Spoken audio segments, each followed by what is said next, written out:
اب revival foundation سے جناب مدثر رشید صاحب تشریف فرما ہیں، اور چونکہ ان کا بھی مقصد یہی ہے کہ ہم مسلم امت کی ریوائول کا کام کریں، تو تشریف لا رہے ہیں جناب مدثر رشید صاحب تشریف لائیں گے اور اپنے قیمتی نکات سے ہمیں مستفید فرمائیں گے۔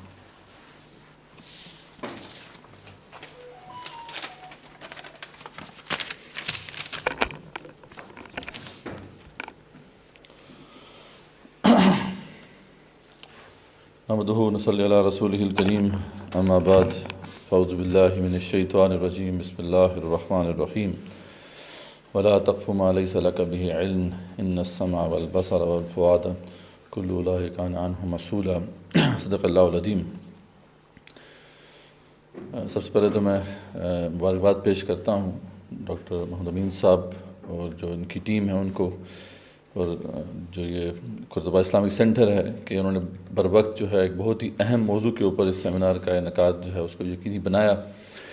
یقیناً یہ ہمیں ہر آن اور ہر لمحے سوچتے رہنا ہے کہ ہم کہاں پہ کھڑے ہیں۔ یہ جو احیاء اسلام کا جو سفر ہے، خاص طور پہ پچھلی جو 150 سال کی جو تاریخ ہے ہمارے سامنے رہنی چاہیے کہ جو بھی اسٹرگل ہوئی ہے وہ کہاں سے چلی، کہاں تک پہنچی، اس کا جائزہ ہمیں وقتاً فوقتاً لیتے رہنا ہے۔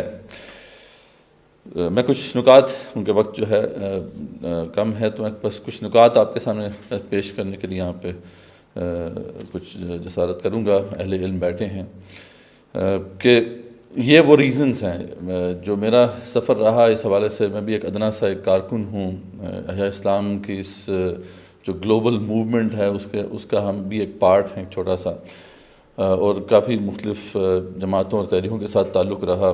پچھلے 10 سال سے اس پہ غور و فکر کرنے کا موقع ملتا رہا، مختلف جو ہے سورسز سے جو ہے سمجھنے کی کوشش کی۔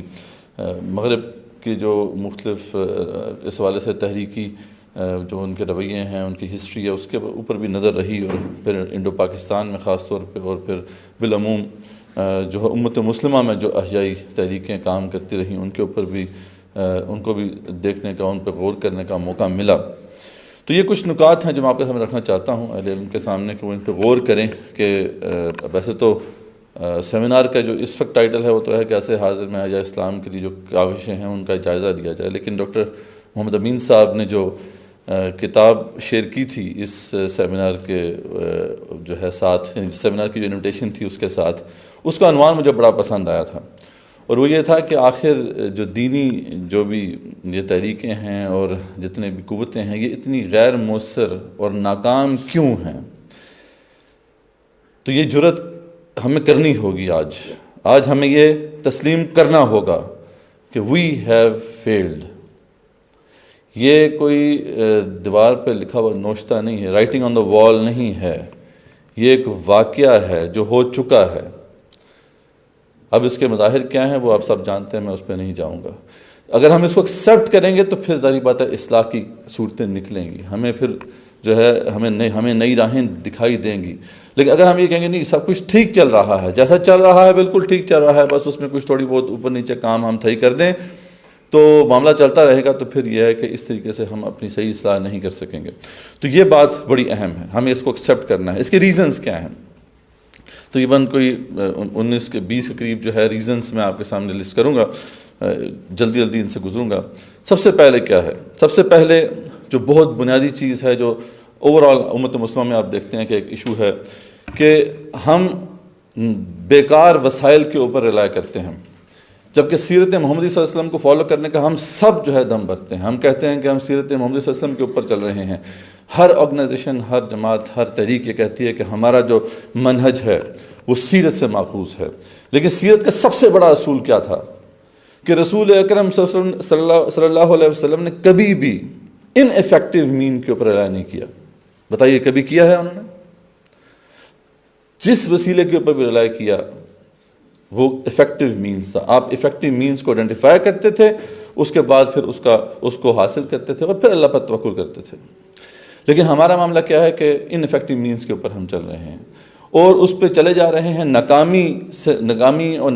ناکامیاں بار بار ہمیں ملتی جا رہی ہیں، لیکن ہم اس کو چینج کرنے کو تیار نہیں ہیں.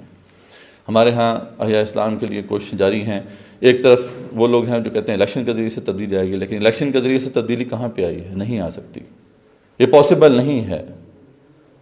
خود اب تو مغرب کے اندر اس پہ بات شروع ہو چکی ہے. پوسٹ ماڈرن کرٹیک جو اس کے اندر ڈیولپ ہوئی ہے پچھلے تقریباً تین دہائیوں میں، وہ آپ پڑھیں جا کے ذرا دیکھیں کہ خود وہ کیا کہہ رہے ہیں. جنہوں نے اس کو دنیا کو دیا تھا وہ خود آج اس سے پیچھے ہٹ رہے ہیں، کیونکہ انہوں نے دیکھ لیا ہے کہ اس کے اندر کیا خرابیاں ہیں.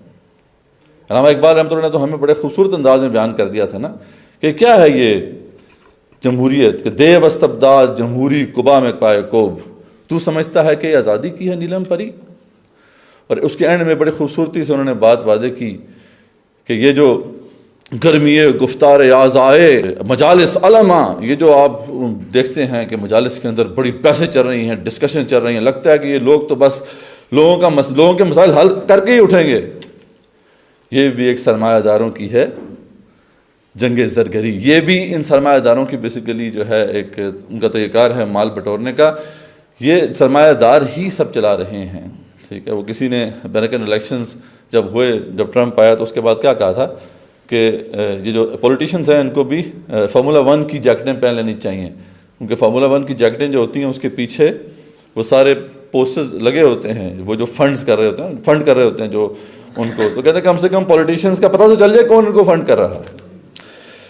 تو یہ معاملہ ہے، لیکن ہم پھر بھی اس پہ مصر ہیں کہ ہم نے اس کے ذریعے سے ہی تبدیلی لے کے آنی ہے. دوسری طرف جو ہے وہ لوگ ہیں جیسے ڈاکٹر اسرار رحمۃ اللہ تھے، ہمارے استاد بھی ہیں، وہ کہتے تھے کہ انقلاب برپا ہم نے کرنا ہے. ٹھیک ہے، لیکن انقلاب برپا کرنے کے لیے جو ماڈل ان کے پاس تھا وہ یہ تھا کہ جی 1 لاکھ بندے اگر ہمارے پاس آ جائیں تو پھر ہم ایک ہی وقت جو ہے اس نظام کو نیچے ڈھا دیں گے. اگین یہ ایک لے مین انڈرسٹینڈنگ ہے، اس طرح کبھی بھی تبدیلی نہیں آ سکتی. ریولوشن کا پروسیس یہ ہے ہی نہیں ہے. تو ہیئر اینڈ ناؤ سے سب ڈسکنیکٹ ہو گئے. تمام آرگنائزیشنز بات کر رہی ہیں کہ ایک ویگ ڈسٹنٹ ڈریم کی بات کر رہی ہیں کہ وہ فیوچر میں کبھی یہ کام ہو جائے گا، ہمارے پاس اگر اکثریت آ گئی تو ہم حکومت میں آ جائیں گے. کچھ لوگ کہہ رہے ہیں ہم جو ہمارے پاس اتنی طاقت آ گئی تو ہم انقلاب برپا کر دیں گے اور پھر دین نافذ ہو جائے گا. لیکن وہ تو ہو جائے گا. ابھی ہیئر اینڈ ناؤ ابھی جو مسائل ہیں جس کی بات ڈاکٹر محمد امین صاحب نے بھی کی کہ ریفارم کا جو سارا کام ہے وہ تو ابھی آپ کو کرنا ہے. وہ آپ کو فرد کا بھی ریفارم کرنا ہے، سیاست کا بھی ریفارم کرنا ہے. اس کے اوپر بہت کچھ کام کرنے کی ضرورت ہے جو ہم نہیں کر رہے. تو نمبر 1 یہ ریزن ہے. نمبر 2 کہ جو ریفارم کے حوالے سے جو بھی اسٹرگل ہوتی رہی ہے اس کے حوالے سے ہمارے ہاں یہ انڈرسٹینڈنگ بہت کم رہی کہ ہم نے جو ہے ریاستی اداروں اور پالیسی لیول کی جو ہے پالیسی لیول کے ریفارمز کرنے ہیں. دنیا جہان میں ابھی اس وقت آپ دیکھ سکتے ہیں پچھلے 2-3 صدیوں میں جو نیشنز جو ہیں جنہوں نے اپنے آپ کو اسٹیبل کیا ہے اکنامکلی، وہ بہتر ہوئی ہیں یا ان کے اندر کچھ حالات بہتر ہوئے ہیں. تو اسی وجہ سے ہے کہ وہاں پہ جو سوشل موومنٹس ہیں بہت بڑی کھڑی ہوئی ہیں جنہوں نے پالیسی لیول پہ اور ریاستی سطح کی جو ہے ریفارم کرنے کی کوشش کی ہے. یہ بہت بڑا میدان ہے جو ہم بالکل چھوڑ کے بیٹھے ہوئے ہیں، اور اگر ہم اس کو ایڈریس نہیں کریں گے تو پھر جو ہے ہم کوئی جلدی ایک بڑی تبدیلی نہیں لے کے آ سکتے. نمبر 3 یہ ہے جو ہم نے ڈائیکاٹمیز کریٹ کر لیں. ڈائیکاٹمیز جو ہے یہ 2 نوعیتی تعلق کریٹ کر لیے ہم نے خام میں، حالانکہ اس کی ضرورت نہیں تھی.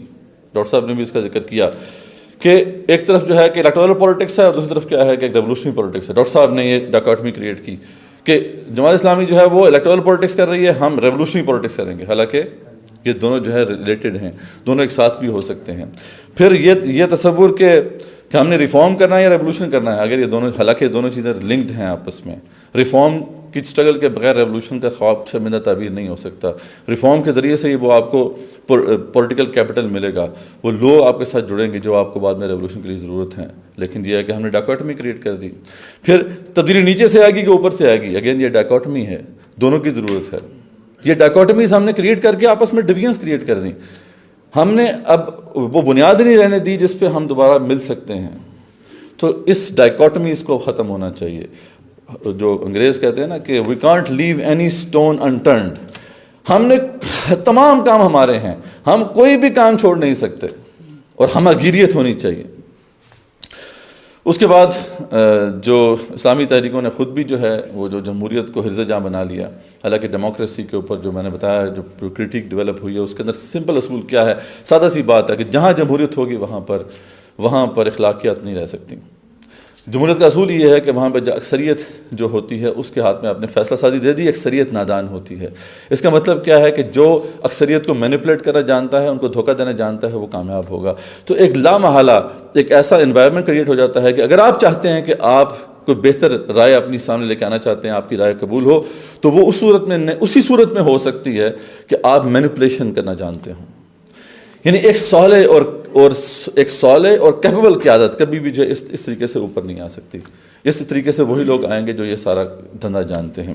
لیکن ہماری تحریکوں نے پوری دنیا میں ہوا کہ اپنے اندر بھی جو ہے اس کو اپنا لیا، یہ ریزنز ہیں ناکامی کے۔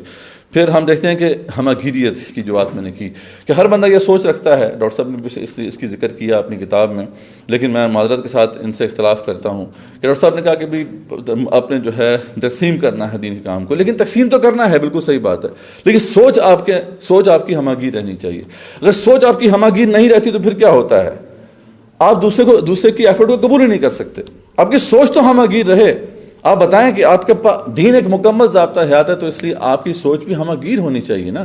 تمام جوہتوں میں جو ہے آپ کو سوچنا ہے، آپ کی یہ سوچ رہے گی تو ٹھیک ہے، پھر آپ دوسرے کو بھی ایکسیپٹ کر پائیں گے، ٹھیک ہے یار یہ کام میں نہیں کر پا رہا، وہ کر رہے ہیں، چلو یار اچھی بات ہے۔ لیکن میری سوچ یہ رہے گی یار میں تو صرف یہی کروں گا، بس میرے لیے تو یہی امپورٹنٹ ہے، تو وقت کے ساتھ ساتھ کیا ہوتا ہے، اس میں ریجیڈیٹی آ جاتی ہے اور دوسرے کسی ایفرٹ کو آپ قبول کرنے کی کیپیبلٹی کھو دیتے ہیں۔ تو ہر جو بھی اس وقت قائد ہے جو دینی احیاء اسلام کے لیے کام کر رہا ہے، اسے یہ بات ضرور ذہن میں رکھنی ہے کہ اس کو اس ہماگیر سوچ کو ذہن میں رکھنا ہے۔ تبدیلی نیچے سے آئے گی، ٹھیک ہے آپ کوشش کر رہے ہیں، لیکن تبدیلی کو اوپر سے بھی آنا ہوگا۔ جب آپ یہ کہتے ہیں تبدیلی بس نیچے سے ہی آئے گی، میرے خیال میں تو نیچے ہی آ سکتی ہے، اوپر سے کوئی فائدہ نہیں۔ یہ ہم سے اکثر کہتے ہیں نا نیچے والے کہ اوپر والوں کا کوئی فائدہ نہیں، اوپر والے کہتے ہیں نیچے والوں کو کوئی فائدہ نہیں، تو پھر ٹھیک ہے، یہی ہے پھر جو ہمارا حال ہے اس وقت۔ تو ہمیں اپنی سوچ کے اندر ہماگیریت پیدا کرنی ہوگی، اسی سے اتحاد پیدا ہوگا، جو کہ بہت ضروری ہے۔ پھر آگے چلتے ہیں، جو بہت بڑا مسئلہ ہے، اور یہ تمام آرگنائزیشنز کا، نہ صرف یہ کہ دینی بلکہ جو ہماری گورنمنٹ لیول کی آرگنائزیشنز ہیں ان کا بھی ایشو ہے کہ جو آج کل جو دنیا کے اندر بڑا اصول ہے کہ تنظیمی انتظام جو ہے وہ مقصد پر مبنی ہونا چاہیے، آرگنائزیشن مینجمنٹ جو ہے وہ بائی آبجیکٹیوز ہونا چاہیے۔ اب آبجیکٹیو دنیا جہان میں ایسے ہو رہا ہے کہ آبجیکٹیو سیٹ ہوتے ہیں، ان کو اچیو کرنے کی کوشش کی جاتی ہے، اور پھر بینچ مارک سیٹ ہوتے ہیں، اس سے آپ کو احساس پتہ چلتا ہے کہ آپ کی ایفرٹ کتنی مؤثر تھی اور کتنی غیر مؤثر تھی۔ لیکن ہمارے ہاں کیا معاملہ ہے کہ مینجمنٹ ایکٹیویٹی ہے، بس سرگرمی چل رہی ہے، ایکٹیویٹی چل رہی ہے۔ آپ نے اگر ہماری تحریکوں کا جماعتوں کا جائزہ لینا ہے تو کسی سرکاری افسر کا جا کے جائزہ لے لیں، سرکاری آفس کا جو ہے جا کے جائزہ لے لیں کہ وہاں پہ کارروائی چل رہی ہے، بس فائلیں چل رہی ہیں، کوئی اسیسمنٹ ہی نہیں ہے کہ ہم کہاں سے چلے تھے کہاں پہ پہنچے، کیونکہ مقصد ہم نے طے ہی نہیں کیے، آبجیکٹیوز ہم نے سیٹ ہی نہیں کیے۔ اور اس کی وجہ سے جو باقی مسائل پیدا ہو رہے ہیں وہ بہت امپورٹنٹ ہیں، کہ یہ بہت امپورٹنٹ ہے یہ سمجھنا کہ اس کی وجہ سے کتنے زیادہ مسائل پیدا ہو رہے ہیں۔ جب آبجیکٹیو نظر میں نہیں رہتا تو پھر کیا ہوتا ہے، وقت کے ساتھ ساتھ بعد میں وہ نظم ہی امپورٹنس اختیار کر جاتا ہے، پروسیجر ہی مطلوب بن جاتا ہے، اور آبجیکٹیو اس سے اچیو نہیں ہو رہے ہوتے، اسٹرگل غیر مؤثر ہو جاتی ہے، جو ڈاکٹر صاحب کی کتاب کا موضوع بھی ہے۔ غیر مؤثر جدوجہد کرتے کرتے کیا معاملہ ہوتا ہے کہ یہ رجحان جو ہے پختہ ہو جاتا ہے کہ اب ہم نے کچھ اچیو نہیں کرنا ہے، بس جو چل رہا ہے بس اب ٹھیک چل رہا ہے۔ جتنی بھی آرگنائزیشنز ہیں، جتنی بھی تحریکیں ہیں، ان کے کنونشنز بھی ہوتے ہیں، ان کے اینول ان کی وہ گیدرنگز بھی ہوتی ہیں، اس پہ کیا ڈسکشن ہوتی ہے، سب ٹھیک چل رہا ہے۔ کبھی آپ نے دیکھا کہ اسیسمنٹ ہو گیا یار یہ ہم نے ٹارگیٹ سیٹ کیے تھے ہم اچیو نہیں کر پائے، کیا وجہ ہے کہ ہم اچیو نہیں کر پائے؟ ہمیں اپنی اس پروسیجر کو چینج کرنا ہوگا، ہم نے اپنی اپروچ کو چینج کرنا ہوگا، کیونکہ ہم نے آبجیکٹیو سیٹ ہی نہیں کیے، آبجیکٹیو بیس ہماری مینجمنٹ ہے ہی نہیں۔ پھر جس کی وجہ سے کیا ہوتا ہے، وقت کے ساتھ فکری اور عملی جمود طاری ہو جاتا ہے۔ جب آپ نے اسیسمنٹ ہی نہیں کرنی کہ آپ جو کام کر رہے ہیں وہ کتنا مؤثر ہے، تو پھر ظاہری بات ہے فکری طور پہ بھی جمود ہو جائے گا اور عملی طور پہ بھی جمود ہو جائے گا، جو کہ اس وقت امت مسلمہ کا بہت بڑا مسئلہ ہے۔ اور ہر سطح پر پھر میرٹ جو ہے اس کو ڈسکریج کر دیا جاتا ہے۔ کیوں؟ کیونکہ جب کارروائی چل رہی ہے تو پھر مقصد اچیو کرنے والے جو ہے اس کی اہمیت نہیں ہوگی، پھر کارروائی صحیح کرنے والے کی اہمیت ہوگی، اس بندے کی اہمیت زیادہ ہوگی جو اچھے طریقے سے رپورٹیں بھرنا جانتا ہے، جو اچھے طریقے سے اپنے اوپر کے لوگوں کو خوش کرنا جانتا ہے۔ کارروائی چلے گی، کارروائی کرنے والے ہی اوپر آئیں گے، مقاصد اچیو کرنے والے ایسی آرگنائزیشن کے اندر، ایسے سیٹ اپ کے اندر گھٹن محسوس کر کے وہاں سے نکل جائیں گے، جو کہ ہوتا رہا ہے، ہم جانتے ہیں۔ پھر اسٹریٹجک پلاننگ بہت امپورٹنٹ چیز ہے۔ اسٹریٹجک پلاننگ کا فقدان ہے ہر جگہ پر. ہم اغیار کی بات کرتے ہیں وہ 1000 سال کی پلاننگ کر کے بیٹھے ہوتے ہیں. ہمارے حال یہ ہے کہ ہم 1 سال کی پلاننگ نہیں ہوئی ہمارے پاس 1 سال کا اسٹریٹجک پلان نہیں ہے. جتنی آرگنائزیشن کو میں جانتا ہوں, جتنی تحریکوں کو میں جانتا ہوں, ان کے پاس 1 سال کا پلان نہیں ہے. اور آبجیکٹو کیا ہے کہ دین کو ہم نے غالب کرنا ہے. کتنا بڑا آبجیکٹو ہم نے اپنا لیا, پلان ہمارے پاس 1 سال کا نہیں ہے. تو اس طریقے سے تبدیلی تو نہیں آئے گی. تو پھر غیر مؤثر تو ہم نے ہونا ہی ہے, اس کا فقدان ہے. پھر تنظیمی سٹرکچرز کو آپ دیکھ لیں, جہاں تو پہ تحریکوں کے اندر میں بات کر رہا ہوں, ویسے تو عام آرگنائزیشنز کے اندر بھی ہے کہ ڈویژن جو ہے وہ فلیٹ سٹرکچرز ہیں, ٹھیک ہے, فنکشن وائز سٹرکچرز نہیں ہیں, جو کہ اس وقت سب سے ایفیشینٹ ماڈل ہے تحریکوں, جو دنیا میں کامیاب ترین ماڈل ہے. فنکشن بیسڈ ڈویژن جب تک نہیں ہوگی اب افیکٹو لوگوں کو ان کے مزاج, ان کے انٹرسٹ سیٹ, ان کے اسکل سیٹ کے مطابق کھپا سکتے ہی نہیں ہیں. لوگ آتے ہیں بڑی تعداد میں ان لوگوں کے ان تحریکوں کے پاس آتے ہیں, لیکن یہ ہے کہ ان کو وہ استعمال نہیں کر پاتے. ایک تحریک جس کو آپ سب جانتے ہیں, میں نام نہیں لوں گا, ان کے ساتھ منسلک تقریباً 3000 کے قریب جو ہے PhD اسکالرز ہیں پنڈی اسلام آباد میں, یہ بھی ریسنٹلی پتہ چلا. لیکن مزے کی بات یہ ہے کہ اچھی بات ہے, تو خوشائند بات ہے کہ ایک آرگنائزیشن کے پاس 3000 PhD اسکالرز ہیں اور مختلف فیلڈز کے اندر ہیں. کمال ہو گیا جی. لیکن مزے کی بات یہ ہے کہ ان میں سے ایک بھی ایسا نہیں ہے جس سے کام لیا جا رہا ہو, کیونکہ آرگنائزیشن اسٹرکچر فلیٹ ہیں. ہم نے فنکشن بیسڈ ڈویژن کی نہیں ہے, لوگوں سے کام لینے کا طریقہ ہمیں آتا نہیں ہے. یہ ریزن ہے. پھر یہی وجہ ہے کہ وقت کے ساتھ ساتھ جو ہے کیا ہوتا ہے کہ جب آبجیکٹو نظر میں نہ رہیں تو پھر تحریک خود مطلوب بن جاتی ہے. جماعتیں خود مطلوب بن گئی ہیں, ان کے اسٹرکچرز کھڑے ہو جاتے ہیں, اور بعد میں ہمیں یہ خدشہ ہوتا ہے کہ یہ ڈوب ہی نہ جائے, یہ ختم ہی نہ ہو, جیسا کچھ نہ کچھ تو خیر ہو رہا ہے, چلو چلنے دو. آرگنائزیشنز خود پھر مقصود بن جاتی ہیں, اور یہی ہوا ہے امت مسلمہ میں اس وقت. پھر جو صحیح اسلامی فکر ہے اس کی تنظیم نو کرنے کی ضرورت ہوتی ہے. جو لوگ پیش کر دیتے ہیں, جیسے مولانا مدیر رحمۃ اللہ نے ایک فکر کو پیش کیا, اسٹرکچر بھی کیا اپنے دور کے لیے, ڈاکٹر سار رحمۃ اللہ نے بھی کوشش کی, اور بھی جو مائدین ہیں وہ کوشش کرتے رہتے ہیں. لیکن یہ ہے کہ اس کو وقت کے ساتھ ساتھ دوبارہ سے جو ہے ریکنسٹرکٹ کرنا ہوتا ہے, تاکہ اس کو پھر اگلی نسل میں پہنچانے کا صحیح طریقے سے بندوبست کیا جا سکے. لیکن یہاں پہ معاملہ یہ ہے کہ وہی جو کچھ بڑے لوگ ہیں انہوں نے کتابیں لکھ دی ہیں, وہ چلتی جاتی ہیں. ہم آج کے تقاضوں کو نہیں سمجھ رہے کہ نئی نسل جو ہے وہ کس طریقے سے آئیڈیاز کو پرسیو کرتی ہے, اس کے مطابق ہمیں آئیڈیاز کو پریزنٹ کرنا ہوگا. ٹارگٹ آڈینس کا جب تک پتہ نہیں ہوگا, اس کے مطابق ہم اس تک اپنی بات پہنچا نہیں پائیں گے. اس لیے ہماری جو تھاٹ ہے وہ نئی نسل کے اندر منتقل نہیں ہو پاتی. یہ بھی ایک ریزن ہے غیر موصل ہونے کا. پھر اہل لیڈرشپ اور فعال کارکنان کی تیاری میں مسلسل ناکامی ایک بہت بڑا مسئلہ ہے. آرگنائزیشنز اور سیٹ اپس جو ہیں وہ اچھے لیڈرز تیار نہیں کر پائیں, وہ اچھے فعال کارکن تیار نہیں کر پائیں. بہت بڑا فلا ہے ہمارے جو تربیتی نظام کے اندر, کیونکہ تربیتی نظام جو ہے ہمارا بس وہ بھی ایک یعنی یونی ڈائریکشنل ہے. اس کے اندر وہ ہمگیریت کا پہلو نہیں ہے.